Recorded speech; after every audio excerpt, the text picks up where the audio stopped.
Made of steel or just a man? Can't be both. In 60 seconds. So it is you.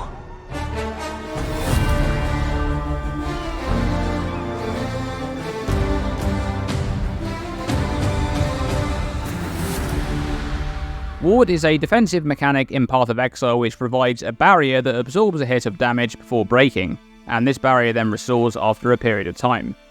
Ward was added to the game in patch 3.15 as part of the Expedition League. It came alongside a bunch of new Ward base type items and their accompanying Ward specific unique items which augment Ward and change its behaviour. Now, one can assume that with the implementation of Ward, GGG intended for this mechanic to be used in some builds as a new defensive layer.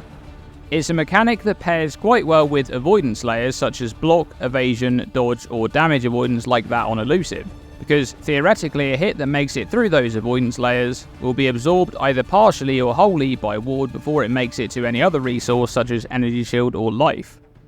However, Ward has never really been used in this way, and it instead became the basis of a brand new kind of build, Ward Loop, which exists even still to this day. But why wasn't Ward ever adopted as a defensive mechanic in more standard builds? Well, there's always been a few very big problems with this mechanic. The first and most notable of all is the lack of support. There's no support on the passive skill tree for Ward, and some of the ways to scale this resource are locked behind unique items which then prevent you from using other items in those slots. For example, the Faith Guard unique helmet which makes increases and reductions to energy shield instead apply to Ward. This would be somewhat useful to scale Ward if it wasn't for the fact that Faith Guard itself has an incredibly low amount of Ward, while in comparison a well-crafted rare runic crown can go over 800 Ward now. Not to mention all of the other very strong helmet options you're passing up by using this. Another issue Ward had in its original implementation in 3.15 is the nature of the mechanic itself. Ward only works against hit damage, it doesn't interact with damage over time in any way. Over many leagues, this issue was compounded by the addition of several new dangerous damage over time effects on monsters which pushed it further and further behind other defensive options. Add to that the fact that Ward as a resource will fully break when any amount of hit damage is absorbed. This means that even if you have a very large pool of Ward, a tiny hit of damage that would be dealt to your energy shield or life will be absorbed by Ward first, and that tiny hit of damage will break the entire Ward pool, rendering it useless until it restores after a period of time. Lastly, for the mechanics of Ward, the originally implemented restoration time of Ward was 5 seconds, which is just ridiculous looking back on it, because not only was Ward hard to invest into scaling as a defensive mechanic, but at baseline level it only interacted with a single hit of damage once every 5 seconds. Now, while the mechanics of Ward not interacting with damage over time or breaking to any damaging hit haven't changed, a lot of other things have. It's been 10 leagues after all, and it's no coincidence that in patch 3.25 our Kalguuran friends have returned to Rayclast. The expedition crew are back, and they've brought new Ward goodies with them. But it's not just patch 3.25 that has made significant improvements to the Ward mechanic, because back in patch 3.19, GGG added a brand new rollable affix to Ward gear, Faster Restoration of Ward, which works in a very similar way to Faster Startup Energy Shield Recharge. This stat previously only existed on the Faith Guard unique helmet, but can now be rolled on every piece of rare Ward gear you're wearing. In the same patch, GGG improved the base restoration time of Ward from 5 seconds down to 4 seconds, but these improvements still weren't enough to enable Ward defensively. However, in the current league, Settlers of Kalguur, Ward's base restoration time has been improved again from 4 seconds down to just 2 seconds, matching the base time for the Startup Energy Shield Recharge mechanic to begin. However, unlike with Energy Shield Recharge, Ward will always restore in the set amount of time regardless of taking damage during this period, making it a lot more reliable than it previously was with a 5-second restore time. And as mentioned before, you can improve this restoration time significantly with modifiers to Faster Restoration of Ward. These modifiers on rare Ward helmets, gloves and boots are suffixes which can roll up to 58% faster restoration of Ward on a max roll, and this stat is calculated in the same way as Faster Startup Energy Shield Recharge modifiers, For example, having 100% faster restoration of ward would bring the ward restoration time down from 2 seconds to 1 second.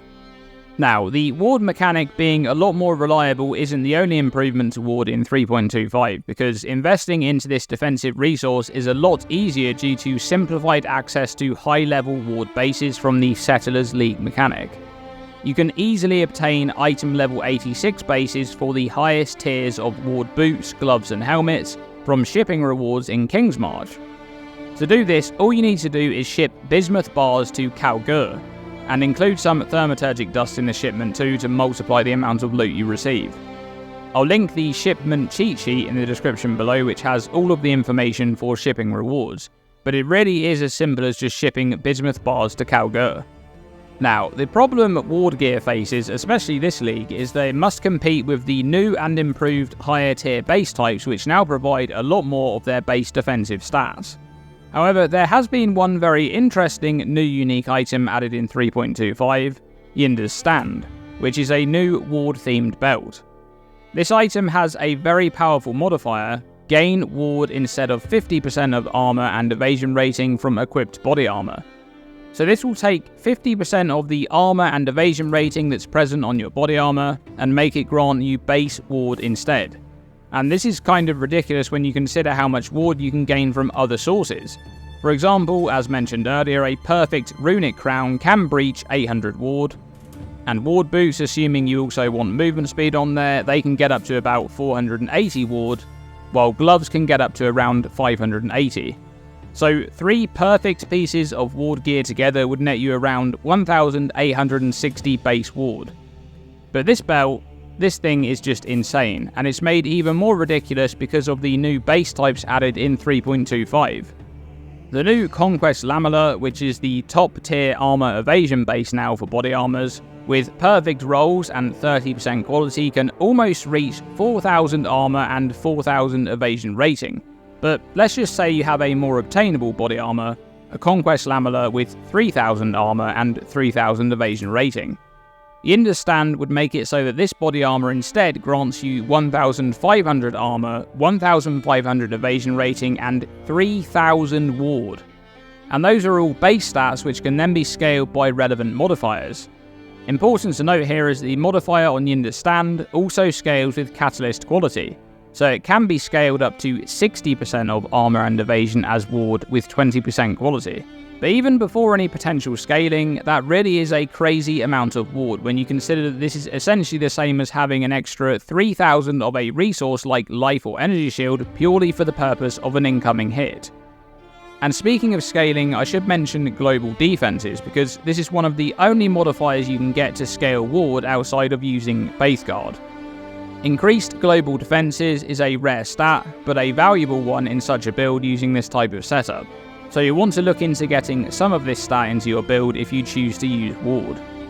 You may be interested to know how Ynda's Stand works with the Juggernaut's Unbreakable or the Trickster's Escape Artist Ascendancy Notables. For Unbreakable, the modifier on the belt is applied first, to grant 50% of base armor as ward instead, then Unbreakable's double armor modifier is applied to the new 50% value, essentially cancelling each other out. The important part here is that you don't gain a bunch of bonus ward from the body armor stat being doubled. However, Escape Artist has a bit more synergy going on, because the modifier on this notable is applied before the belt to grant energy shield based on the full amount of evasion on the body armor, after which Ynda's Stand then makes 50% of that evasion be granted as ward instead, providing a good option to gain a bunch of both energy shield and ward from purely scaling the evasion on your body armor. Now, whilst I believe that most builds will still avoid investing into ward as a defensive mechanic, I think the addition of this new unique belt, improved access to ward gear, and the buffs to baseline ward mechanics definitely make this more of an interesting option than it was before. And it's been made much more accessible to actually get ward to a place where it's going to feel like it's having a significant impact in your build. Just the use of Ynda's Stand in a build with good avoidance layers, like the new Gladiator's Lucky Block, or the new Svarlin's Shield, or even an evasion-based character with lots of damage avoidance. This belt will provide a lot of benefit to help beef up your resource pool against incoming hits. And I also think it could be worth considering a single piece of well-crafted ward gear for use with this belt, with a faster restoration of ward modifier to make the mechanic even more reliable. Overall, ward is in the best place it ever has been in terms of being a defensive mechanic, which isn't saying much, but the tools are there now to make this feel like a very real option for a decent amount of builds. Thanks for watching this video, and thank you for your ongoing support. As always, stay tuned and stay safe.